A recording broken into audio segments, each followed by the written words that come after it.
एक डेटा और आया सर कि 28 फरवरी को पहले दिन करीब 550 के करीब मिसाइल्स फायर की थी ईरान ने, और वो अब आज पर डे की उसकी जो लास्ट, वो शायद 14 तारीख तक का डेटा था, तो वो 25 मिसाइल पर डे फायर कर रहा है। ऐसी वो 800 ड्रोन्स फायर कर रहा था, 70-80 पर डे ड्रोन्स वो फायर करता है। उसकी ताकत यहां तक तो घटी गई है। हाँ, लगातार घट रही है और घटेगी। हाँ, कोई इनडिफिनिट सप्लाई तो है नहीं।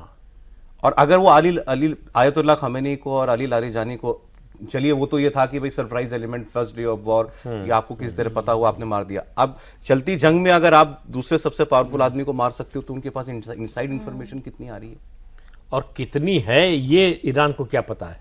बिल्कुल। तो वो तो अपनी टाइमिंग के हिसाब से अपना जो है गोल है उसको सेट कर रहे हैं, कब किसको मारना है, कहाँ हिट करना है।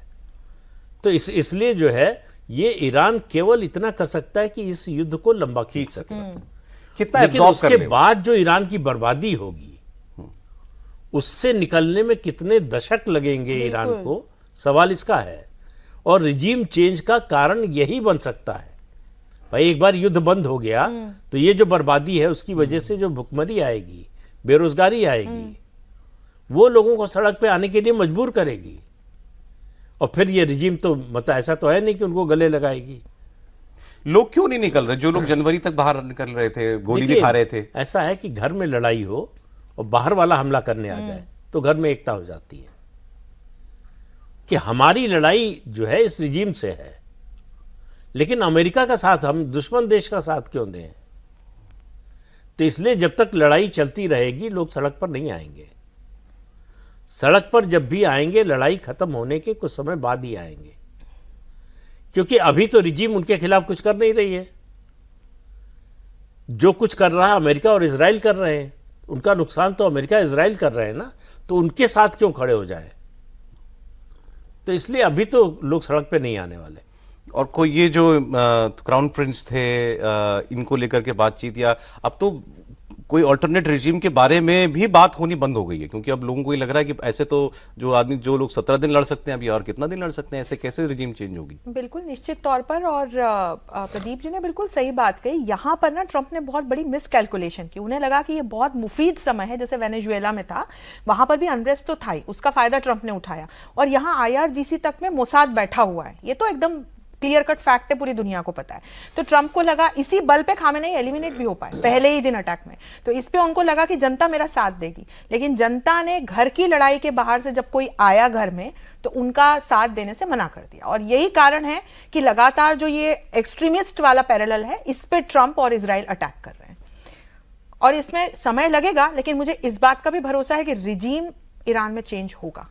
इस मसले को लेकर सर जो डोमेस्टिक पॉलिटिक्स हो रही है, कल उसका एक मतलब पड़ाक्षेप हो सकता है कि पार्लियामेंट की जो स्टैंडिंग कमेटी है ना विदेश मामलों की, कल उसकी बैठक है, तो उसमें विदेश सचिव जाएंगे और पूरा ब्रीफ करेंगे। तो अगर वो कमेटी संतुष्ट होती है भारत की तरफ से जो भी प्रयास किए जाए या जो भारत की पोजिशनिंग है, तो आप समझ सकते हैं कि बाकी फिर जो बाहर पॉलिटिक्स को लेकर जो कुछ भी कहा जा रहा है, एक तरह से उसका पटाक्षेप कल उस कमेटी की बैठक में ही हो जाएगा।